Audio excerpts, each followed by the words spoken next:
Hello Anantapur welcome back to my channel. All of you good morning friends. ఈ వీడియోలో వచ్చేసి Anantapuram tomato market యొక్క stock information ఈ video ద్వారా షేర్ చేస్తున్నానండి. అండ్ నైట్ కూడా అంటే నిన్న కూడా వర్షం అనేది వదలలేదండి. ఈరోజు మార్నింగ్ తెల్లవారుజామున వరకు కూడా వర్షం అనేది పడుతూ ఉండింది. అండ్ ఇప్పుడైతే ఏమాత్రం వర్షం లేదు, అంటే క్లియర్గా ఉంది అని చెప్పొచ్చు. అంటే క్లౌడీగా ఉందండి, బట్ ఇప్పుడు రైన్ పడడం లేదు అని ఇన్ఫర్మేషన్. అండ్ నైట్ అయితే కొంచెం పెద్ద వర్షం అనే చెప్పొచ్చు అండి. అండ్ ఓకే ఫ్రెండ్స్, ఇది కేవలం స్టాక్ ఇన్ఫర్మేషన్ మాత్రమే. ఇక ఈరోజు టోటల్ టమాటా స్టాక్ ఇప్పటి వరకు వచ్చిన స్టాక్ మాత్రమేనండి. ఇంకా వచ్చే స్టాక్ కూడా చాలా ఉంది, వస్తూ ఉన్నాయి వెహికల్స్ వచ్చేసి. అండ్ ఈరోజు టోటల్ టమాటా స్టాక్ 2,11,000 ప్లస్ బాక్సెస్ వచ్చిందండి. 2,11,000 ప్లస్ బాక్సెస్.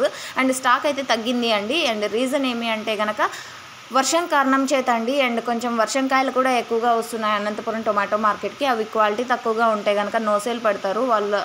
అంటే అవి నోసేల్ పడ్డాయంటే మీకు ట్రాన్స్పోర్ట్ ఖర్చు కూడా మీద పడుతుంది. సో ఇది గమనించగలరు. క్వాలిటీ ఉండే టమోటాలు మాత్రమే తీసుకురండి ప్రజెంట్ టమోటా మార్కెట్కి. అండ్ టాప్ రేట్ అంటే క్వాలిటీ కొంచెం తక్కువ ఉన్న క్వాలిటీ రేటు పోయేటప్పుడు నేనేది మీకు తెలియజేస్తాను, అప్పుడు తీసుకురావచ్చు. అవి ప్రజెంట్ అయితే ఇప్పుడు అవి నో సేల్ పడుతున్నాయండి. ఇది గమనించగలరు ఫార్మర్స్ అన్న వాళ్ళు. అండ్ నెక్స్ట్ వీడియో ద్వారా ప్రైజెస్ ఇన్ఫర్మేషన్ షేర్ చేస్తాను. మీకు ఇన్ఫర్మేషన్ యూజ్ అయితే please like. Thank you for watching this video.